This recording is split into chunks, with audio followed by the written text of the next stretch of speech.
한두 번의 현금 입출금 내역이 국세청으로 통보가 되는 경우는 있어요. 상속 개시일로부터 2년 내에 현금 입출금 내역이 많으면은 상속세가 추가로 과세될 수 있습니다. 한마디로 그 가족 중 어느 한 분이 주택을 사게 되면서 다른 가족의 사업장까지 세무조사가 확대될 수도 있다는 것이죠.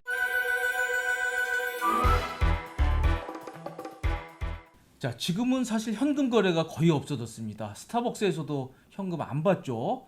그런데 이게 상속 증여를 전문으로 하는 세무사분들에게 지금도 가장 많이 물어보는 질문 중에 하나가 바로 이 현금 입출금에 대한 것이라고 합니다. 자, 현금 입출금이 물론 많이 줄었지만 불법은 아닐지언데 왜 도대체 세무사분들에게 이것을 이렇게 물어볼까요? 그래서 오늘도 이 공쌤TV 운영자인 공찬규 세무사님하고 얘기를 한번 나눠볼까 합니다. 안녕하세요. 네, 안녕하세요. 저런 시청자 문의들이 있어요. 실제 아들을 집 사면서 이 대출을 줬는데 이거를 좀 일부 찌끔찌끔 현금으로 좀 갚아주고 싶다, 이런 부모들이 있잖아요. 네. 바로 저런 심리가 반영돼서 겁니까? 네, 실제로도 그 제가 고객분들한테 네. 가장 많이 문의를 받는 내용 중 하나인데요. 네.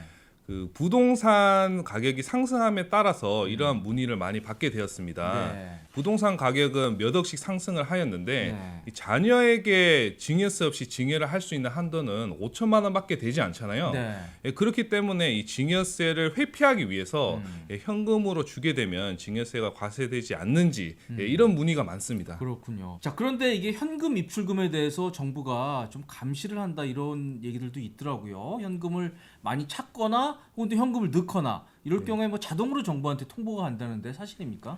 네, 사실입니다. 고액 현금 거래 보고라는 제도가 있는데요. 네. 하루 거래일 동안 1,000만 원 이상의 현금을 입출금하게 된다면 금융회사가 자동으로 금융정보분석원에 보고하게끔 되어 있는 제도입니다. 1,000만 원이란 말이네요. 1,000만 원. 그러면 이 1,000만 원 기준은 어떻게 되는 거예요? 우선 은행끼리는 입출금 내역 정보를 공유하지 않기 때문에 네. 각 은행별로만 금액을 합산합니다. 네. 예를 들어 하루에 A은행 900만 원, B은행 900만 원 현금을 입금하였다면 총 금액은 1,000만 원이 넘지만 각 은행별로는 1,000만 원 이하이므로 이는 보고 대상이 아닙니다. 동일 은행의 ATM기와 은행 지점을 방문하여 한 거래 금액은 합치게 되어 있습니다. 만약 은행 지점에서 현금 900만 원을 입금하고 동일 은행 ATM기로 900만 원을 입금하였다면 하루 현금 거래 금액이 1,000만 원이 넘게 되어 보고 대상이 됩니다. 그러니까 한 은행끼리만 합친다. 지금 그걸 주의하시면 될 것 같습니다. 네, 그렇습니다. 네. 그리고 입금과 출금은 합산하지 않고 따로 적용합니다. 입금 900만 원, 출금 900만 원을 하여도 입금과 출금액이 각각 1,000만 원 이하이므로 이는 보고 대상이 아닙니다. 입금과 출금은 쳐지지 않는 거군요. 그러니까. 네, 그렇습니다. 설명 잘 들었습니다. 그러니까 의외로 저게 빈틈이 있다는 거네요. 네, 있습니다. 예. 한 은행별로만 합산을 하고 또 입금과 출금은 합쳐지지 않고. 자, 그럼 저표만 숙지해서 잘 피해갈 수 있는 거네요.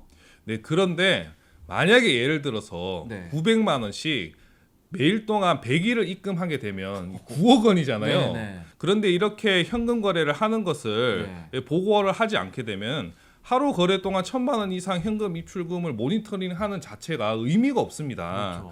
그렇죠. 그래서 현금 입출금 금액과 상관이 없이 자금 세탁 행위를 하고 있다는 의심이 들면은 금융정보분석원에 보고를 할 수 있는 제도가 있습니다. 이를 의심 거래 보고라고 합니다. 네.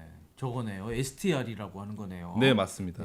자, 그래서 결국 이제 뭐 저 1,000만 원이 미치라 그래도 조금 이상한 경황이 있으면 이제 은행에서 그걸 보고한다는 건데, 은행 지점 직원들 좀 잘 알면 아는 네. 직원한테 가서 좀 네. 부탁하면 또 해줄 수 있지 않을까요? 네, 은행 직원이 아니라 네. 사실 지점장을 알아도 네. 이런 부탁은 하기 좀 힘들 수 있어요. 왜냐하면은 이런 어떤 현금 입출금 내역이 자금 세탁 행위를 하고 있다는 의심이 드는데도 금융정보분석원에 보고를 하지 않는다면은 해당 임직원이 징계를 받게 되어 있습니다. 그렇겠네요. 그러면 뭐 잘 아는 직원한테 부탁해도 소용이 없겠네요. 네, 그렇습니다. 자, 그래서 이렇게 고액 현금 거래 보고 혹은 의심 거래 보고에 해당이 되면 이 내용들이 바로 국세청으로 통보가 되는 겁니까? 네, 자동으로 이 현금 입출금 내역을 보고받는 기관은 금융정보분석원입니다. 국세청이 아닙니다. 네, 금융정보분석원은 자금 세탁을 방지하기 위한 기관인데요.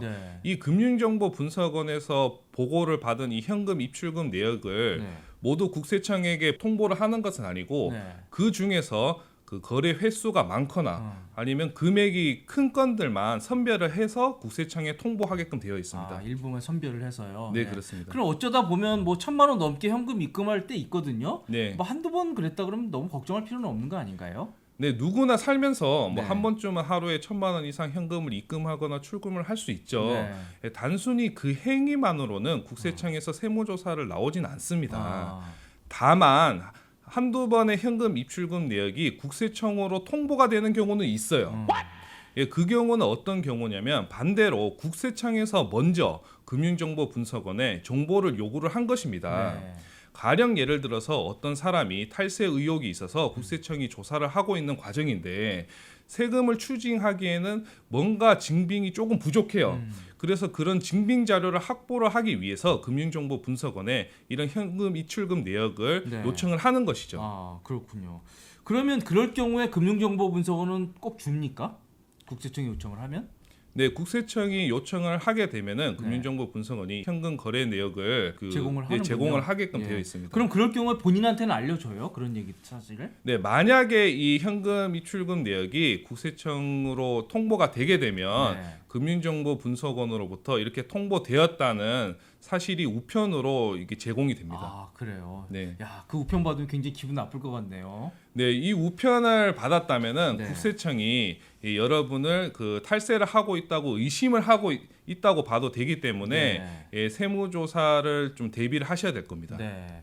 그리고 이제 또 많이들 말씀하시는 게 이런 현금 거래가 너무 잦고 또 많으면 당장은 문제가 안 돼도 결국 아까 그 상속조사 때는 문제가 될 수 있다 그러는데 그렇습니까? 네, 이 현금 입출금이 잦으면 상속세에서도 문제가 될 수 있는데요. 네.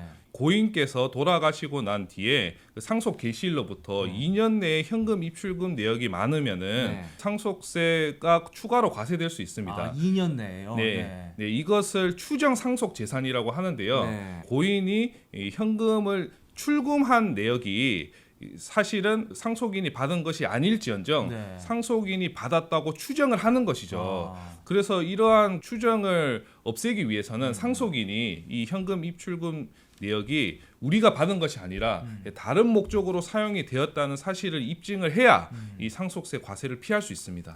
자, 아무튼 이 현금 입출금에 대해서는 조금 더 엄격한 잣대로 보기 때문에 그게 실제로 뭐 상속 증여가 아니라는 걸 좀 확실하게 증빙 자료를 갖출 필요가 있다. 지금 이런 설명을 하고 계십니다.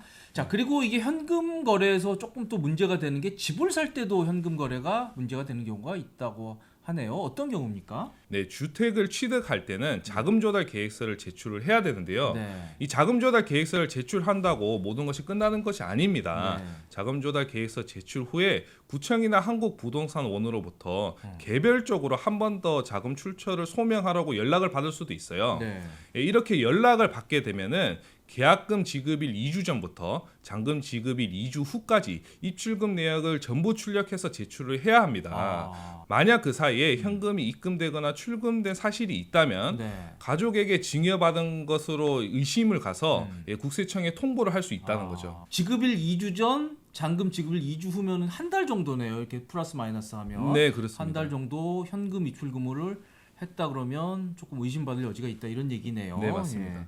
자, 근데 부모님한테 현금으로 받은 걸 국세청이 이걸 알 수 있겠느냐 하는 의구심들은 여전히 있어요. 네. 어떻습니까? 네, 물론 이 현금이라는 것이 꼬리표가 없잖아요. 네. 예, 그래서 누구한테 이 현금을 받았다는 것은 사실 아무도 알 수 없습니다. 그렇죠. 예, 하지만 부동산 같은 자산을 취득 시 자금 출처가 소명이 제대로 되지 않으면 네. 국세청은 그 자금을 가족에게 증여받은 것으로 추정을 합니다. 네. 만약 가족 중에 그 사업체를 운영하시는 분이 있다. 그러면 그 현금을 그 가족에게 받은 것으로 추정을 하겠죠. 네. 그럼 그 가족은 그 사업체를 운영하면서 이 현금 매출 누락을 한다는 의심까지도 받을 수 있는 거예요. 사업장 조사까지 연결될 수 있는 거네요. 네, 그렇습니다. 한마디로 그 가족 중 어느 한 분이 주택을 사게 되면서 네. 다른 가족의 사업장까지 세무조사가 확대될 수도 있다는 것이죠. 네, 그렇군요. 자, 현금 입출금이 절대로 불법 아닙니다. 그리고 가능한데 이게 통상적인 규모를 넘고 또 잦으면 분명히 의심을 살 수 있고 이게 문제가 될 수 있다. 오늘 영상에선 이 얘기를 드리고 오늘 마무리 짓도록 하겠습니다. 지금까지 시청해주셔서 감사드립니다. 네.